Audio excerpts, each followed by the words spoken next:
Good morning, Klara, Adalena here. About to go live. First time actually in 2019. Whew. And I've got a lot to say, so stay with me while I prepare myself here. Get us going. Share in the group.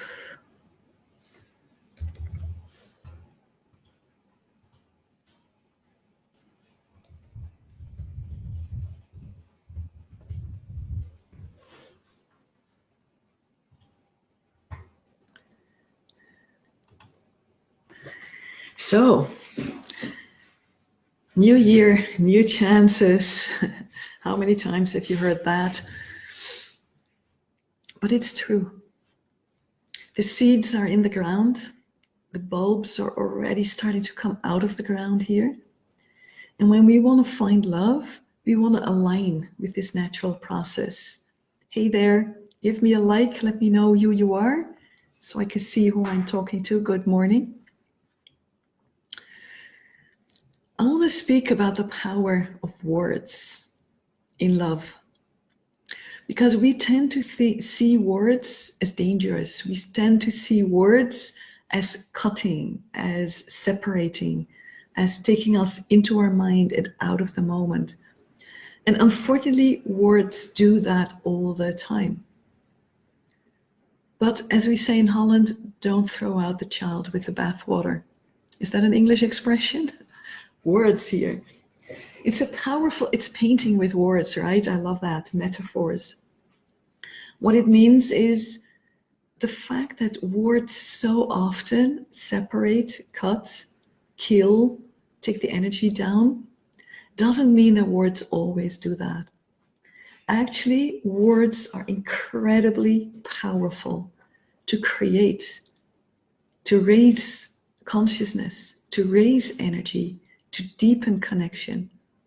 Words can do just that. And in dating, they're incredibly powerful because in dating, it's, how do I say that? There's so much communication going on with our words, through our bodies, through touch, through eyes, just through being together, through breathing, through positioning yourself in the space. There is a lot going on there.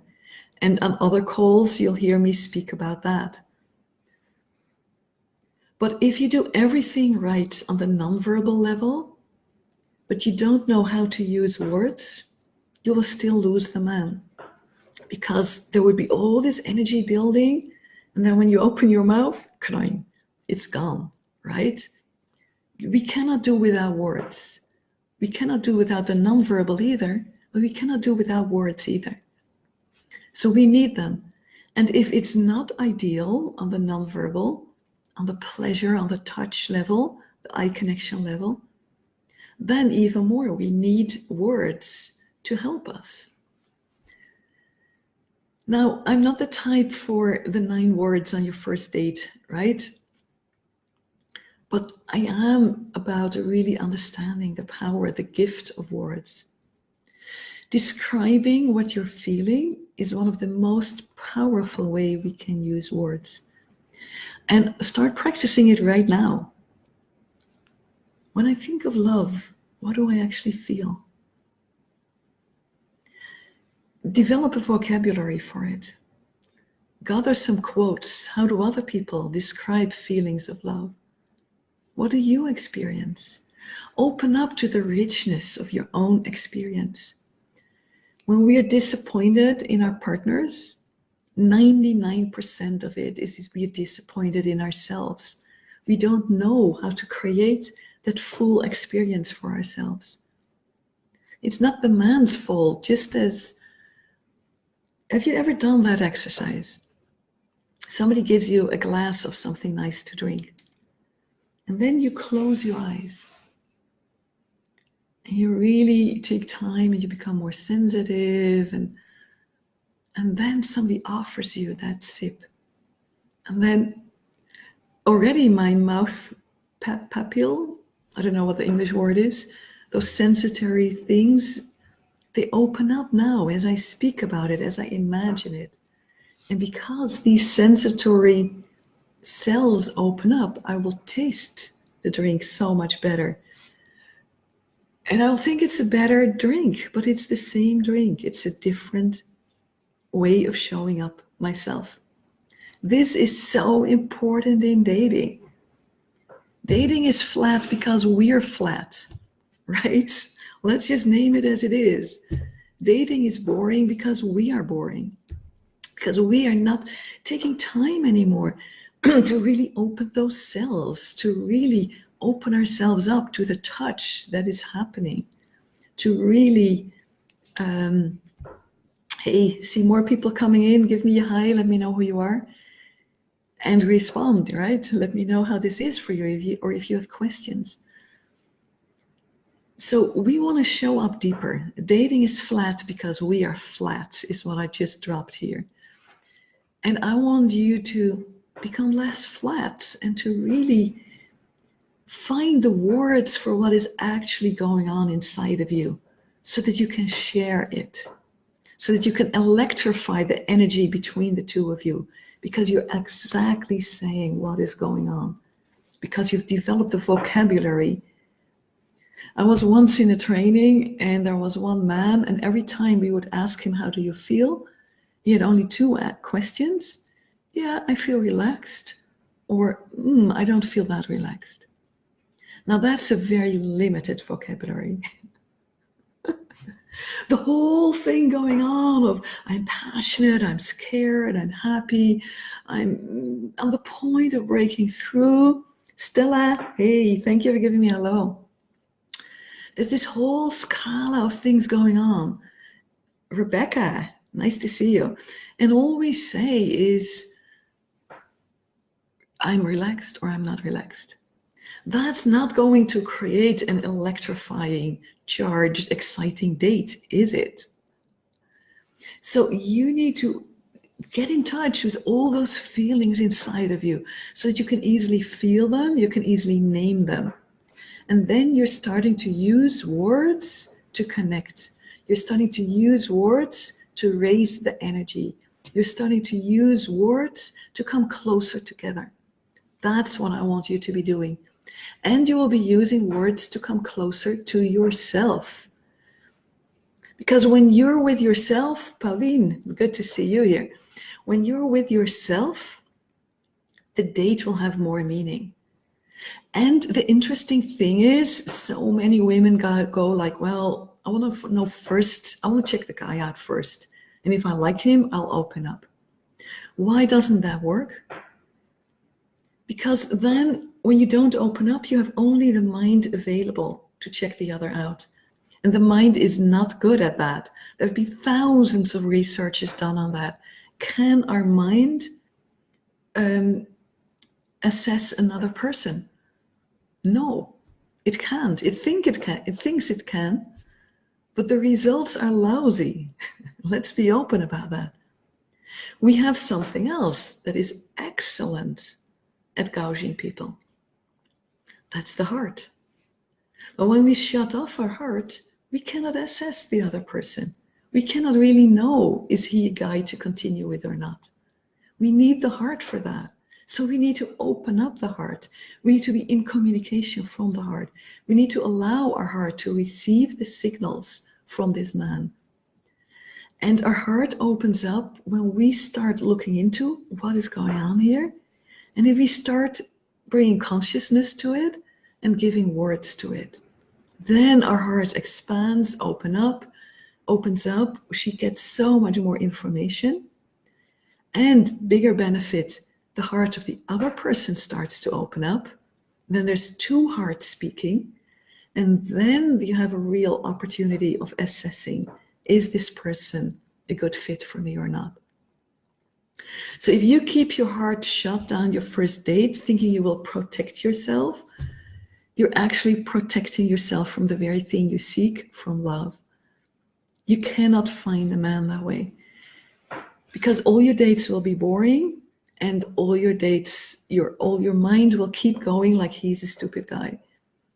And it's such Such a waste of opportunity. And it's so funny because then the women become a bit arrogant, right? And I've been there, right? I can say that. I think none of those guys are good enough for me. I am so blah, blah, blah. Know that feeling? It's human, right? We all have it. But the truth is, it's nonsense. The truth is, as soon as you go there, you're falling into a trap. And maybe you are very evolved, but right now you fell right back to level 0. Because what you're doing is you're not opening your heart, you're not having awesome dates, and you're blaming the other.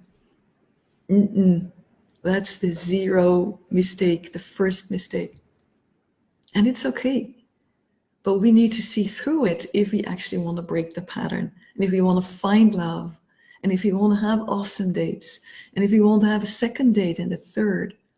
If there's no heart, there's no second date.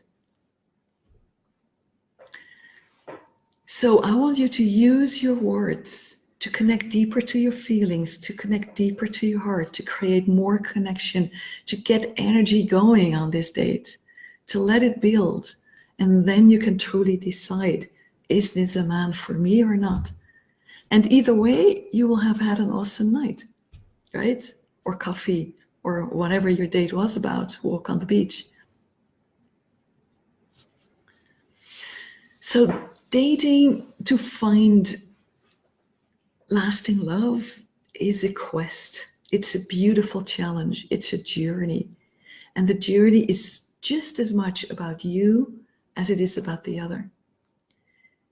We are no longer in a place that love is natural, and it's painful for me to have to say it. But we better face it, because then we can do something about it. Why are we all into consciousness and doing all sorts of self-development trainings? Because we need it. And it's good that we're doing it, because we're becoming aware that we have become so cut off from our heart, from our body, from touch. We've started to use words to separate, to push away, or to grasp and to own. We need to shift these things. And I just want to welcome words into the game today. Welcome words on your date. You will be saying something to him when you see him, right? On that first date. You will be saying something to him. What will you say? And more importantly, where will it come from? Will the words come from being aligned, of truly sharing what is going on? Or will the words come from something you have read that is fun to say when you enter a room with a date? Or, where will it come from? Because I think we both feel, right, what the effect is on that first meeting. If I try to remember what I should say and then say that, or I just go on the automatic pilot, hi, how are you? Or I actually tune into, I'm feeling excited as I see you. Wow, that's a different opening line. If it's true, right? Don't remember this line and then go, oh, I'm excited as I see you. That it won't work. But if that is what you're feeling, that's how we want to use words. Maybe you see the other and you're like, wow, I see you and I just don't know how to connect to you. That's a powerful line. Because there's no insecurity. There is not knowing, but I'm owning it from a place of power. But maybe I get insecure. Wow, as I see you, I get so insecure. That's a sexy line when you own it, right? There's this famous song, Jesus Christ Superstar. How is it? It's one of my favorite songs, but now I don't know how to love you. I'm a bad singer, right? Get red cheeks. But now you know which one I mean. She is sharing exactly what is going on. I don't know how to love you. I've had so many men before, but I don't know how to love you. Those are the things that touch a man, that touch a generation. It's one of the songs that made that music so popular, that made it unforgettable, that made it an evergreen. Because she shares a deep feeling. This man, Jesus, touches Maria Magdalena in a way she has never touched before, and she dares to express that. That is how I want you to be showing up on those dates, like Maria Magdalena, of course. Meeting Jesus. That's, but being that true and developing that vocabulary. And if you can sing it. No, it's a joke, but actually it's not. Singing opens hearts. If you can sing, use it. But if you're like me and you're a lousy singer, you have a choice. Either you do it anyway, because it doesn't matter, or you just use the words as words. Words are a gift, and I want you to find your man. He is out there, and it doesn't have to take long. I always say within half a year, when you choose it to be so, within half a year, you can be with your soulmate. You can attract him into your life. You can recognize him. You can bond, and you can build a solid foundation for an amazing future, sharing a lifetime of love and happiness. That's what I want for you. And words are a key to that in every phase. Later it becomes, I was going to say even more important, but important in another way. If you want to find out more about how that works, how to use words to not send the other away, but to actually draw him in, book a call with me. I offer these breakthrough calls. They're awesome opportunities, life-changing. At the end of the year, I got so many emails from women saying, that one call changed my life. That one call, and now I'm with my man. So book that call, and we will really look at you. This is for successful women in their 30s, women who are action takers. This is not a kind of program for somebody who just wants to heal her problem and sit there healing forever. I mean, I've done that myself, right? I did heal a lot, but there needed to come a point when I was like, and now my action taker, I'm going to allow that side of me. And I want women who are in that phase of their journey, allowing their action taking, ready to change stuff, do things differently, learn about these words. That kind of woman, then I know what I have to say, will fall in fertile ground. And then it's valuable for me to do that, because I want my message to help women find love, because the world needs love, right? If there's something the world needs in 2019, it's love. And it begins with you. And it begins with this breakthrough call. So if you're that kind of amazing woman, and I specialize in women who are so successful that they're more successful than most of their peers, it creates a very unique dynamic, man-woman, I can help you with that. Breakthrough call, how do you book it? Klara Adalena, my name starts with a K, not with a C. KlaraAdalena.com/apply. Apply for your call at KlaraAdalena.com/apply. Use words to draw your man in. Use it to add to eye connection, to touch, to presence. And you will very quickly be in an amazing relationship. So excited to speak to you here, to share this message and to see who is going to reach out and what we can do for you. Thank you so much. Enjoy this day, this month, this year. The future is open and love is waiting. Aloha. And now looking for the final button. Bye-bye.